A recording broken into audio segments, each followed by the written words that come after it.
Dear students, जैसा कि आपको ज्ञात है आपकी जो है एक्सरसाइज 3.7 प्रश्नावली आपकी 3.7 जो ऐच्छिक है वो चल रही है, जिसके प्रश्न जो है 1, 2, 3, 4 जो है मैं आपको ऑलरेडी बता चुका हूँ। आज जो मैं आपको है ये प्रश्न नंबर 5, जैसा कि आपको दिखाई दे रहा होगा, आज मैं आपको प्रश्न नंबर 5 अच्छी तरह से समझाऊंगा। प्रश्न नंबर 5 जैसा कि आप देख सकते हैं, दिया गया है कि एक त्रिभुज ABC, एक आपका त्रिभुज है ABC, जिसमें कोण C जो है बराबर 3 और ये इसी के बराबर ये है 2 कोण A प्लस कोण V है। त्रिभुज के तीनों कोणों को ज्ञात कीजिए। त्रिभुज के तीनों कोणों को ज्ञात कीजिए।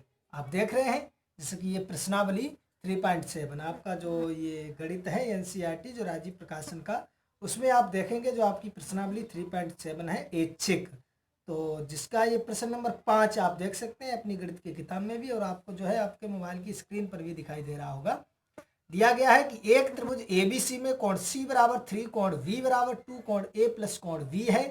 त्रिभुज के तीनों कोण ज्ञात कीजिए। तो देखिए इस वीडियो को अंत तक देखते रहे, आपको अच्छी तरह से समझ में आएगा। और जो है लाइट प्रॉब्लम की वजह से आपको थोड़ा भद्दा दिखाई दे रहा होगा, लेकिन आपको जो है मैं साफ साफ लिखूंगा, आपको अच्छी तरह से समझ में आएगा। और ये ऐच्छिक प्रश्नावली आप ध्यान रखेंगे कि कुछ जो है स्टूडेंट्स और कुछ टीचर्स भी जो है इस गलतफहमी में रहते हैं। उसके नीचे लिखा है नोट करके कि ये जो है प्रश्नावली परीक्षा की दृष्टि से नहीं है, तो इस गलतफहमी में आप नहीं रहेंगे, क्योंकि ये परीक्षा की अगर दृष्टि से नहीं है तो फिर हमारे गणित में दी क्यों है आपने। अगर परीक्षा की दृष्टि से ये प्रश्नावली नहीं थी तो आपको देनी ही नहीं चाहिए थी। तो ये है। और उसके बाद आपको ये देखेंगे, आपने जैसे ये जो मनोहर रे का गणित आपने देखा होगा, डॉक्टर मनोहर रे और डॉक्टर हर्ष स्वरूप वर्मा, जो गणित हमारा बहुत पुराना है, बहुत दिनों से चल रहा है, बहुत अच्छा गणित है। जब उस गणित को देखेंगे तो यही सवाल उसमें मिलेंगे एक्सरसाइज में, और उसमें कहीं पर भी ये नोट नहीं होगा कि ये सवाल आपका परीक्षा की दृष्टि से नहीं है या सवाल आपकी परीक्षा में नहीं आएगा, कहीं पर भी आपको नहीं लिखा मिलेगा। तो ये जरूरी नहीं है पेपर आपका इसी से बनेगा तो ये इसमें लिख दिया ये परीक्षा की दृष्टि से नहीं है। तो पेपर जो है कंबाइंड सभी से देख के अच्छी तरह से बनाया जाता है। तो जो है आप पढ़ते रहे और अच्छी तरह से ये जो है आप अपने गलत से जो है अपने दिमाग से गलतफहमी निकालेंगे कि ये जो है सवाल या ये प्रश्नावली हमारी ऐच्छिक है, यानी ऐच्छिक का मतलब हमारी इच्छा के अनुसार है, चाहे लगाएं चाहे ना लगाएं, ये परीक्षा में नहीं आएगी। तो ये जो है बहुत ही गलत बात है, आपको अच्छी तरह से पढ़ना होगा, अच्छी तरह से समझना होगा। ये सवाल आपकी बोर्ड परीक्षा में भी पूछे जाते हैं और बहुत अधिक पूछे भी जाते हैं और अधिक नंबर में पूछे जाते हैं, आपको ध्यान रखना है। जो 3.7 है 3.7 और भी, हालांकि ज़्यादातर प्रत्येक प्रश्नावली में आपको प्रत्येक चैप्टर में आपको लास्ट में एक प्रश्नावली दी जाती है, ऐसे ही जैसे ये लास्ट में 3.7 दी गई है, ऐसे ही आपको प्रत्येक चैप्टर में एक प्रश्नावली शायद मिलेगी, उसमें लिखा होगा ऐच्छिक। तो बहुत टीचर्स भी ये स्टूडेंट्स से कहते हैं कि ये आपकी ऐच्छिक है और ये आपकी परीक्षा की दृष्टि से नहीं है, इसे छोड़ दीजिए।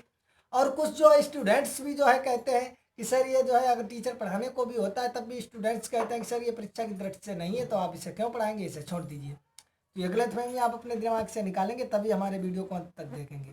और उसके बाद अगर ये वीडियो आपको पसंद आता है, अगर लगता है ये सवाल आप बोर्ड परीक्षा की बात छोड़ दें, आप अपने जीवन में कभी भी नहीं भूलेंगे, आप तो इसे लगा ही देंगे अच्छी तरह से, प्लस दूसरे को भी बहुत अच्छी तरह से समझा देंगे। तब जाकर बाद में इस वीडियो को लाइक करेंगे, कमेंट करके हमें बताएंगे समझ में आया या नहीं। अपने दोस्तों में, अपने मित्रों में, अपने सहपाठियों में इसे शेयर करेंगे ताकि जो है वो भी इस वीडियो को देख सके, इस सवाल को समझ सकें। और जो है तब जाकर बाद में हमारे चैनल को सब्सक्राइब कर बेल आइकन अवश्य दबाएंगे, जिससे हम कभी भी लाइव जुड़ेंगे आपके समक्ष या कभी भी कोई वीडियो अपलोड करेंगे तो आपके पास तुरंत नोटिफिकेशन पहुंच जाएगा और आप उसे तुरंत तत्काल देख सकेंगे। तो देख सकते हैं प्रश्न नंबर 5 आपको बता दिया, कक्षा 10 गणित ये चल रहा है, जिसकी प्रश्नावली ये 3.7 चल रही है, जिसके 4 सवाल हम आपको ऑलरेडी बता चुके हैं पहले ही से, आपको समझ में भी आए होंगे। अगर समझ में नहीं आए तब भी कमेंट बॉक्स में हमें वो भी बताएं और ये सवाल भी बताएंगे समझ में आया या नहीं। ये प्रश्न नंबर 5 के बारे में बात करेंगे, जैसा कि आप देख सकते हैं अपने गणित में भी और अपने मोबाइल की स्क्रीन पर भी देख सकते हैं।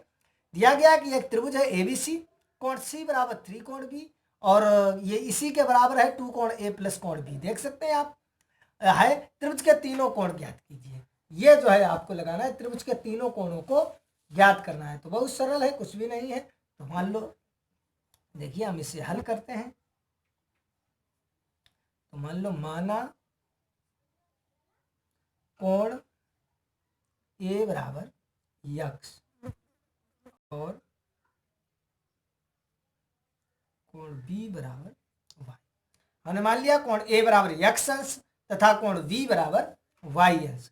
तब हम यहां से कोण अगर सी निकालना चाहें तो आपको पता है कोण सी हमारा क्या है, 3 कोण बी, तो 3 और कोण बी कितना है वाई, ये निकल के आ जाएगा। अगर हम यहां से कोण सी निकालना चाहें, कोण ए जो है यक्स है और कोण बी जो है वाई है, तो जो है कोण बी हमने कोण ए मान लिया है यक्स और कोण बी वाई, तब कोण सी हम इस प्रतिबंध से निकाल सकते हैं। कोण सी बराबर हमारा है 3 कोण बी, तो 3 और कोण बी है वाई, सही है, यहाँ से हमने निकाल लिया।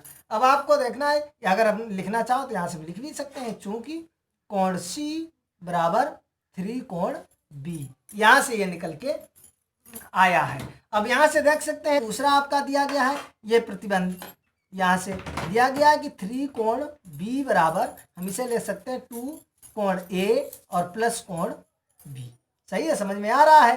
तो 3 और ये है बी वाई बराबर 2, ए हमारा है यक्स और प्लस बी हमारा है वाई, तो ये हो जाएगा 3 वाई बराबर, जब गुणा करेंगे ये 2 यक्स प्लस 2 वाई, सही है, आपको समझ में आ रहा होगा। तो देखिए जब यहां से चाहे इसे इधर ले जाओ और चाहे जो है इसे इधर लाते हैं, किसी को भी किधर कर सकते हैं, तो देखिए अगर हम चाहे इसे इधर ले जाते हैं तो देखिए इधर 0 बचेगा बराबर 2x प्लस 2y, और ये इधर आएगा तो माइनस का 3y, तो देखिए 0 बराबर ये 2x और 2 से जाएंगे 3 तो माइनस के 1y बचेगा, सही है, 2 से 3 जाएंगे माइनस के y। तो देखिए अगर इसे सही से लिखो तो हम ऐसे लिख सकते हैं 2x माइनस y बराबर 0, इसे हमने डाल दिया समीकरण फर्स्ट।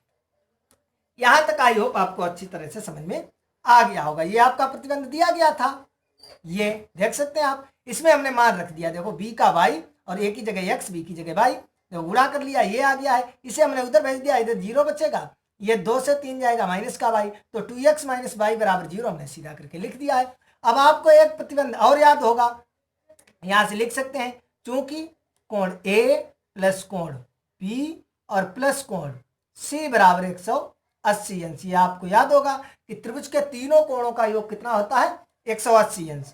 a हमारा है x प्लस b हमारा है y और प्लस c हमारा है 3y, आप देख सकते हैं ऊपर बराबर 180, तो x 3 और 1 4 होते हैं, तो 4y बराबर 180, इसे हमने डाल दिया समीकरण सेकंड। अब आपके दो समीकरण बन गए हैं, फर्स्ट और सेकंड दोनों को हल करना है। हल करने का मतलब यानी आपको x और y का मान निकालना है, और हल करने के लिए हमने आपको बहुत सी विधियां बताई हैं, विलोपन विधि, प्रतिस्थापन विधि, बजगुणन विधि और ग्राफी विधि, किसी भी विधि से आप हल कर सकते हैं। तो यहां से देखेंगे आप, हमें विलोपन विधि से ये सरल लगता है, क्योंकि देखिए ये प्लस माइनस पहले से अपोजिट है, इसमें 4 से अगर हम गुणा कर दें और जोड़ दें तो y कट जाएगा, तो लिख दो यहां समीकरण फर्स्ट में 4 से गुणा करके समीकरण सेकंड से जोड़ने पर, सेकंड से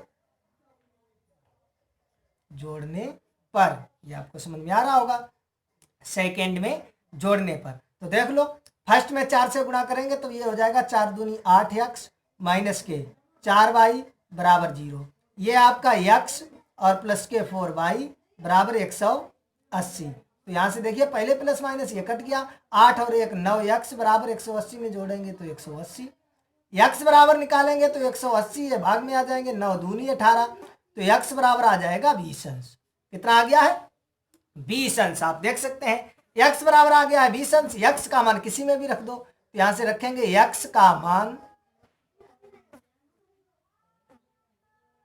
समीकरण फर्स्ट में रखने पर, फर्स्ट में रखने पर, तो देखिए फर्स्ट आपका क्या दिया गया है, फर्स्ट दिया गया है 2x माइनस वाई बराबर 0, तो रख दो 2 इंटू जब x का रखेंगे 20 माइनस वाई बराबर 0, तो ये हो जाएगा 20 दूना 40 माइनस वाई बराबर 0, माइनस वाई बराबर माइनस का 40, माइनस माइनस कट जाएगा, वाई बराबर 40 अंश।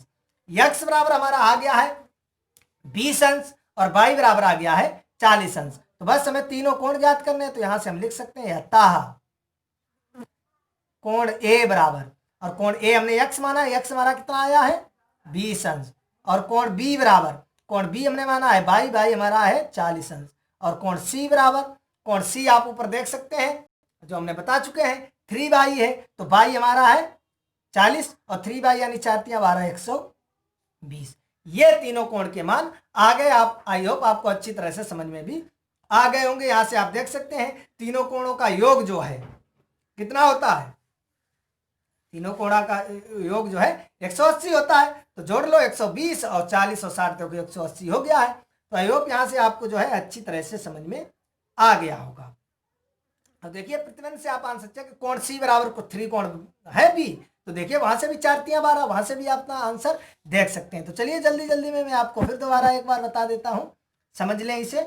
और जो है बहुत सरल सवाल है, कुछ भी नहीं है इस सवाल में, और जो है अगर थोड़ा सा ध्यान देंगे तो आपको अच्छी तरह से समझ में आ जाएगा। सवाल तो आप देख ही सकते हैं, मोबाइल की स्क्रीन पर भी दिखाई दे रहा है और आपको अपने गणित में भी देख सकते हैं। तो यहाँ से हमने मान लिया, माना कोण ए बराबर x अंश और कोण बी बराबर y अंश, तब कोण सी बराबर हो जाएगा 3y अंश हो जाएगा, क्योंकि ये प्रतिबंध आपका दिया गया है यहाँ से।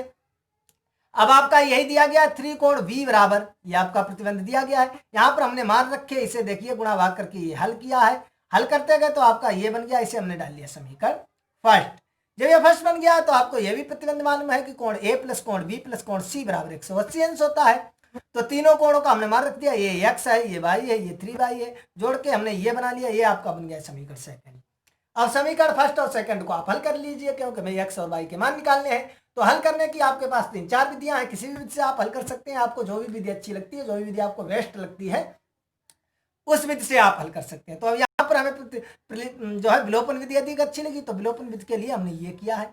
इतना तो आपको करना ही है, किसी भी कोई भी विधि लगाएंगे उसके बाद यहाँ से जो है अलग अलग विधि, जिस विधि से लगाएंगे उसे करना होगा। तो ये देखिए x का मान निकल के आया है, x का मान हमने फर्स्ट में रखा है, y का मान निकल आया है, ये आपके तीनों कोण निकल के आ गए हैं। आई होप आपको अच्छी तरह से समझ में आ गया होगा। अगर आप समझ में आया है तो वीडियो को लाइक करें, कमेंट करें, शेयर करें और हमारे चैनल को सब्सक्राइब कर बेल आइकन अवश्य दबाएं, जिससे हम कभी भी लाइव जुड़ेंगे या कभी कोई वीडियो अपलोड करेंगे। वैसे तो वीडियो हम आपका प्रतिदिन जो है अपलोड करते हैं, तो आपके पास तुरंत नोटिफिकेशन पहुंचेगा और आप उसे तत्काल देख सकेंगे। और ये बात ध्यान रखेंगे कि जो है आप इसके विषय में नहीं रहेंगे, या आप बिल्कुल नहीं रहेंगे इसके विषय में कि ये प्रश्नावली 3.7 जो है हमारी ऐच्छिक है, प्रश्नावली आपकी, ये सवाल जो है आपकी परीक्षा की दृष्टि से नहीं, आपकी परीक्षा में नहीं आएंगे। तो ये गलतफहमी आप अपने दिमाग से निकाल लीजिएगा, तभी हमारे वीडियो को देखेंगे।